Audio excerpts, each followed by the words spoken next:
Ikatlong kabanata. Makinig kayo sa sinasabi ng Panginoong makapangyarihan. Ipapadala ko ang aking mensahero. Mauuna siya sa iyo upang ihanda ang dadaanan mo. At ang Panginoon na inyong hinihintay ay biglang darating sa kanyang templo. Darating ang inyong pinakahihintay na sugo na magsasagawa ng aking kasunduan.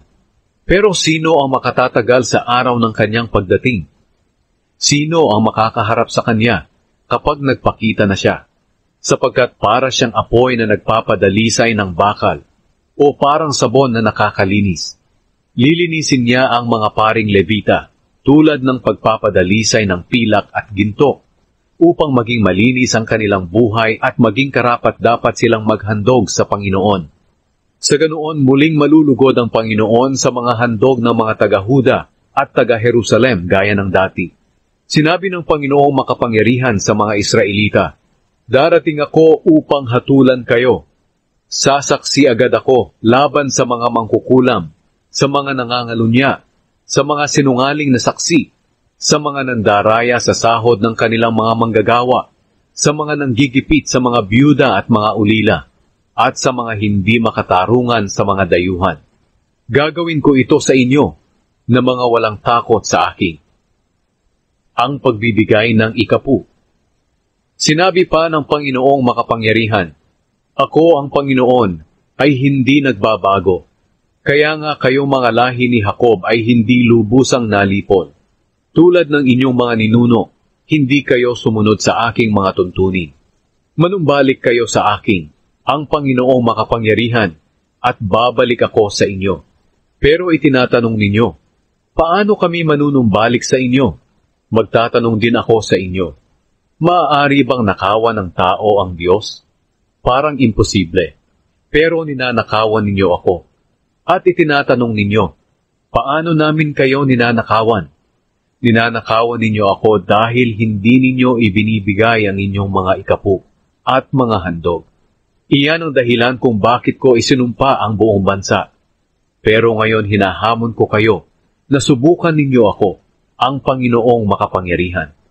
Dalhin ninyo ng buo ang inyong mga ikapu sa bodega ng templo upang may pagkain sa aking templo. Kapag ginawa ninyo ito, padadalhan ko kayo ng ulan at ibubuhos ko ang sobra-sobrang pagpapala. Hindi ko papayagang sirain ng peste ang inyong mga pananim o malagas ang bunga ng inyong mga ubas. Tatawagin kayong mapalad ng lahat ng bansa dahil napakabuting tirhan ang inyong lupain. Ako ang Panginoong makapangyarihan ang nagsasabi nito. Sinabi pa ng Panginoon, masasakit ang inyong sinabi tungkol sa akin. Pero itinatanong ninyo, ano ang sinabi naming masakit tungkol sa inyo? Hindi ba't sinabi ninyo, walang kabuluhan ang maglingkod sa Diyos? Ano ba ang mapapala natin kung susundin natin ang kanyang mga utos? At ano ang mapapala natin kung ipapakita natin sa Diyos na nalulungkot tayo at nagsisisi sa ating mga kasalanan?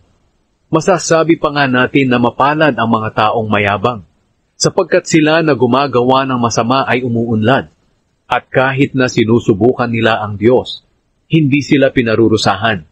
Pagkatapos nag-usap-usap ang mga taong may paggalang sa Panginoon. Narinig ng Panginoon ang kanilang pinag-uusapan. Ang kanilang pangalan ay isinulat sa aklat na nasa harapan ng Panginoon para maalala niya silang mga may takot at kumikilala sa Kanya.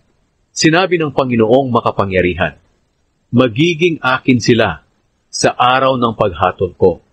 Ituturing ko silang isang tanging kayamanan. Hindi ko sila parurusahan, tulad ng isang amang hindi nagpaparusa sa anak na masunurin. At muling makikita ng mga tao ang pagkakaiba ng mabuti at ng masama, at ang pagkakaiba ng naglilingkod sa akin at ng hindi.